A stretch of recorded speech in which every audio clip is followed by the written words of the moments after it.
Welcome friends, super astrologer channel में आपका स्वागत है। आज हम बात करेंगे यंत्र की। हमने अक्सर ये वर्ड सुने हैं, तंत्र, मंत्र और यंत्र। आज हम इस यंत्र के बारे में जानना चाहेंगे और हमने इनवाइट किया आज अपने स्टूडियो में श्री श्याम सुंदर शुक्ला जी को। सर, आपका बहुत बहुत स्वागत है। तो सर, सबसे पहले हमारे व्यूअर्स को ये बताइए कि ये यंत्र, मंत्र और तंत्र होते क्या हैं? बहुत अच्छा आपने पूछा है। सामाजिक हित में, लोक हित में और वर्तमान की आवश्यकताओं को देखते हुए फैले हुए भ्रम का निवारण करने के लिए यह प्रश्न आपका अति महत्वपूर्ण है। तंत्र, मंत्र, यंत्र। हम सबसे पहले मंत्र पे आते हैं, क्योंकि ब्राह्मण है। प्रथम वरीयता मंत्र को। मंत्र में 3 प्रकार से है। त्रैगति को, त्रिधा शक्ति को, त्रिशक्ति को प्राप्त कराने को और सभी प्रकार की वृत्तियों से रोकने वाले को मंत्र कहा गया है। मंत्र में भी वैदिक, पौराणिक और तांत्रिक अर्थात बीज मंत्र, 3 प्रकार के मंत्र आते हैं। वैदिक मंत्र शिक्षा क्रम में है, पाठ्यक्रम में है, अनुष्ठान क्रम में है, कर्मकांड के क्रम में आते हैं, जपादि क्रम नहीं है। फिर आता है पौराणिक जी। ये भी उच्चारण क्रम में है, स्तोत्र आदि, स्तुति आदि। फिर आता है बीजाक्षर मंत्र आदि, ये जपात्मक है। माला मंत्र और उच्चारण मंत्र दोनों में अंतर होता है। कुछ मंत्र होते हैं जो माला पर जप किए जाते हैं, कुछ मंत्र होते हैं जो उच्चारण पूर्वक ही किए जाते हैं।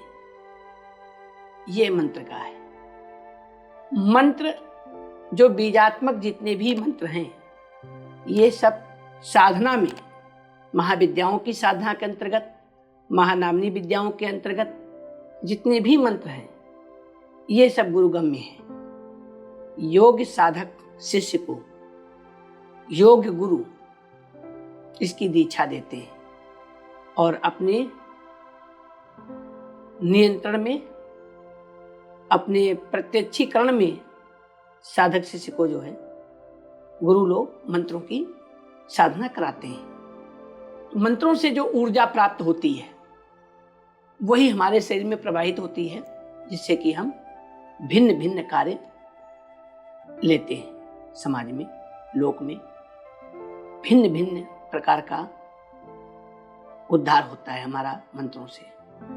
दूसरा आता है तंत्र। तंत्र शब्द एक शब्द है। किसी विशेष विधा को, किसी विशेष विषय को हम तंत्र शब्द से संबोधित करते हैं। हम इस पृथ्वी लोक पर हैं, इसमें प्रकृति प्रदत्त पदार्थ भी हैं, तत्वात्मक पदार्थ भी हैं, प्रकृति की चीजें भी हैं। भिन्न भिन्न प्रकार से, एक उदाहरण के तौर पे मैं कहना चाहूंगा, गणेश जी के लिए, हनुमान जी के लिए जाएंगे तो वहां पर आता है श्वेतार्क के पुष्पों से हवन करने से अमुक चीज की प्राप्ति होगी। कनेर के पुष्प भगवान शिव को इस दिन चढ़ाएं। ये चीजें जो आती हैं, अब इनमें क्या वस्तु क्या आई? प्रकृति प्रदत्त जितनी भी चीजें हैं,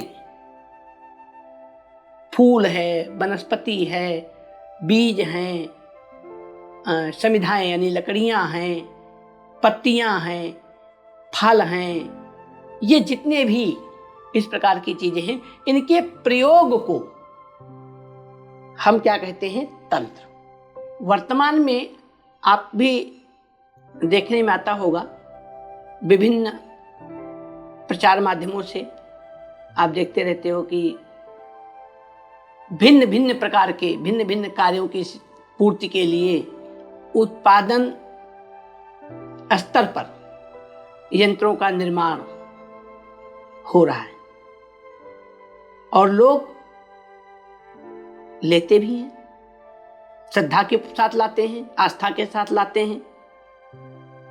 यहां पर मेरा मत थोड़ा सा भिन्न है। यंत्र के विषय में ऐसा स्पष्ट कहीं नहीं है किसी भी यंत्र शास्त्र में कि इनका उत्पादन की तरीके से तैयारी की जाए और सबको दे दिया जाए, सबको उपलब्ध करा दिया जाए। यंत्रों का प्रचलन बढ़ गया है। नवग्रह यंत्र, व्यापार वृद्धि यंत्र, श्री यंत्र, भिन्न भिन्न धातुओं से भिन्न भिन्न प्रकार से लोग उत्पादन के उस पे कर रहे हैं और लोग जो है उसको मंगा रहे हैं, संचार माध्यमों से मंगा ले रहे हैं और अपना प्रयोग करते हैं, कुछ समय तक करते हैं, उसके बाद में जब उसका लाभ नहीं मिलता तो वो नास्तिक हो जाते हैं। तो इसको जिन लोगों ने इस प्रकार से दर्शा रखा है ये गलत है।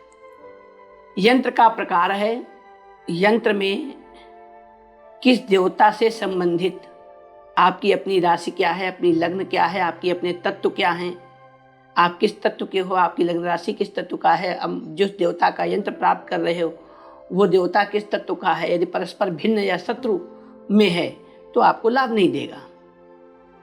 और फिर बहुत ही सावधानी बरतनी होती है। आपने देखा होगा कुछ मेडिसिन पे लिखा रहता है कि इसको कृपया उस पे फ्रिज में रखें, क्या लिखते हैं, वहां पर ये चीज है, लेकिन यंत्र के लिए नहीं है। आप चाहे बाजार से चाहे जैसे उठाए लेकर के आए और बस आपने अपने घर में रोली चंदन लगाया, धूप बत्ती ये लो और बस श्री यंत्र जी महाराज काम करो मेरा, मुझे धन दिला दो, ऐसे धन आ जाएगा, ऐसे श्री यंत्र कार्य करेगा, ये नियम नहीं है। यंत्र, श्री यंत्र को ही ले लें तो श्री यंत्र में आप जितने भी उसके दल होते हैं, जितने कोष्ठक होते हैं, जितने बीज कोष्ठक होते हैं, प्रथमा आवरण, द्वितीय आवरण, तृतीय आवरण, प्रथमा भक्ति, द्वितीय भक्ति, तृतीय भक्ति, भक्ति मतलब यहाँ पे भाग से मतलब है, जितने उसके डिविजन्स हैं, पूर्व का है, पश्चिम का है, दिशाओं के अनुकूल है, चारों दिशाओं का है और उप दिशाओं का है, तो उनके अनुसार वहां उन आवरणों पर उसी कोष्ठक में जाकर के जो बीजाक्षर मंत्र है उसका विधिवत पूजन होता है, प्राण प्रतिष्ठा होती है, मंत्र होता है।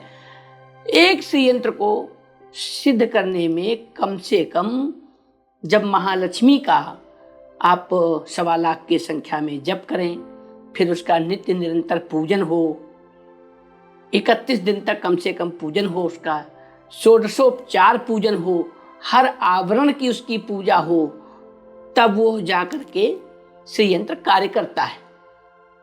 और ऐसे केवल आप अपने मन का भ्रम दूर कर सकते हो बाजार से खरीद करके यंत्र आदि, श्री यंत्र हो चाहे किसी भी धातु का बना हो, चाहे जैसे आप ले आओ, आप अपना केवल भ्रम दूर कर सकते हो, लाभ नहीं प्राप्त कर सकते हो, ये सत्य है।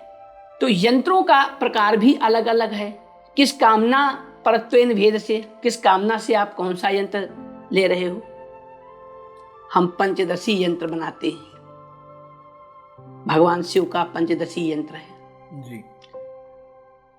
शास्त्र में लिखा हुआ है, देवताओं को भी दुर्लभ है, जिसे स्वयं भगवान शिव ने मां भगवती को, पार्वती को कहा है, देवताओं को दुर्लभ है पंचदशी, ओम ह्रीं श्रीं हरा। अब उसमें जो मंत्र आए हैं यंत्र पे, उसको लिखा हुआ है भोजपत्र के ऊपर, केसर, कस्तूरी, गोरोचन, अष्टगंध से, मैनसिल, हरतार, अगर, तगर, बच, कुछ, कर्पूर, गौमूत्र, सब चीजों को मिला करके स्याही बना करके शुद्ध चित्त होकर ब्रह्मचर्य पूर्वक एकांत स्थान में अश्वत्थ यानी पीपल आदि वृक्ष के नीचे बैठ करके गुरुपुख योग, रविपुख योग, अन्य मुहूर्तों में भी, स्वयं सिद्ध मुहूर्तों में उसको बैठ करके उसका लेखन करना चाहिए उपरोक्त स्याही से, और उसको 3 जगह अर्पित करें, पृथ्वी को, जल को और अग्नि को। और ऐसा प्रतिदिन करने वाला, जहां वो 21 दिन तक कर पाएगा, 21 से 31 दिन हो जाए और अच्छा, उसको परिणाम 5 दिन के करने के बाद में उसको परिणाम स्वयं प्रत्यक्ष होने लगेंगे, लेकिन उसकी योग्यता हो। यंत्रों को बनाने के लिए सर्वप्रथम शुद्धता की, स्वयं में शुद्धता की अनिवार्यता है। आप उसके पात्र नहीं हैं, आप उसके योग्य नहीं हैं, तो यंत्र को ना बनाएं।